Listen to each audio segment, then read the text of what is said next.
आप देख रहे हैं आहट एक अनहोनी की। हमारी आज की कहानी में आगे बढ़ने से पहले अगर आपने आहट एक अनहोनी की चैनल को सब्सक्राइब नहीं किया है तो अब कर लें और बेल आइकन को दबाना ना भूलें। तो आइए बढ़ते हैं आज की कहानी की ओर।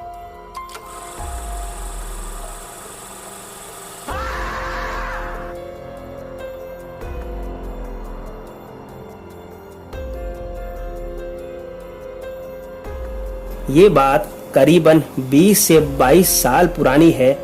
तब मेरी उम्र तकरीबन 15 से 16 साल की रही होगी। गर्मी की छुट्टियों में हमेशा हम लोग गांव जाया करते थे, तकरीबन एक आध महीने के लिए। उस साल भी वैसा ही हुआ था, लेकिन अब की बार 2 शादियां भी थी, तो हम गांव में करीबन 1.5 महीना रुकने वाले थे। मई महीने की जला देने वाली गर्मी हो रही थी। हमारे गांव में लाइट थी, लेकिन दिन का 6 से 7 घंटे का कटाव भी रहता था, और अगर दोपहर में लाइट चली गई तब तो पूछो ही मत। ऐसी ही दोपहर में दादाजी के साथ बैठकर बातें कर रहा था।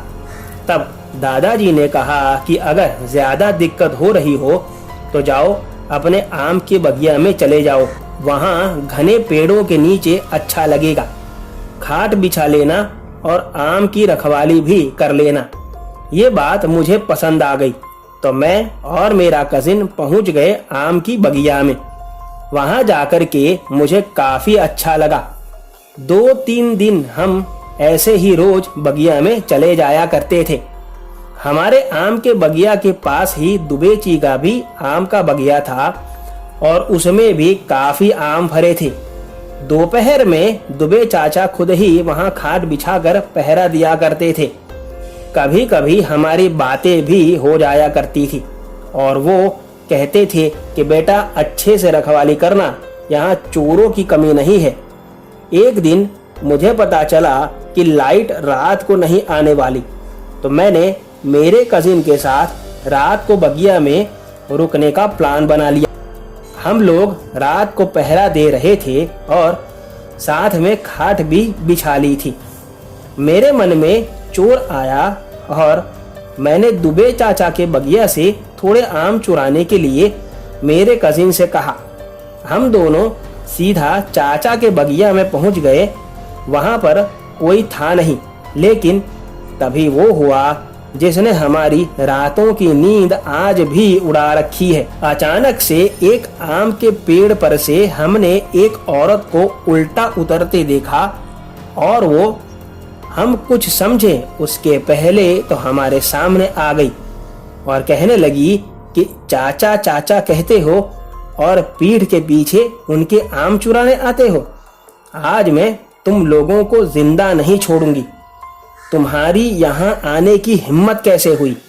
हम लोग डर के मारे वहां से हवा की तरह भागे और अपने बगीचे में अंदर तक घुस आए। वहां भी उसकी आवाज आ रही थी कि अगर दोबारा यहाँ दिखाई दिए तो सर काट दूंगी।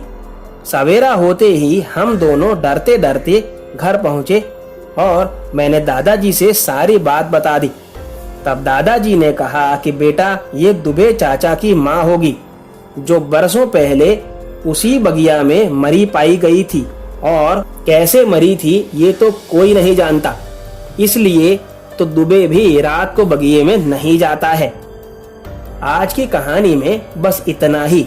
अगर आपको कहानी पसंद आई हो तो कमेंट करके जरूर बताएं और वीडियो को शेयर करना ना भूलें। आपसे मुलाकात होगी अगली कहानी में। तब तक अपना ध्यान रखें। धन्यवाद।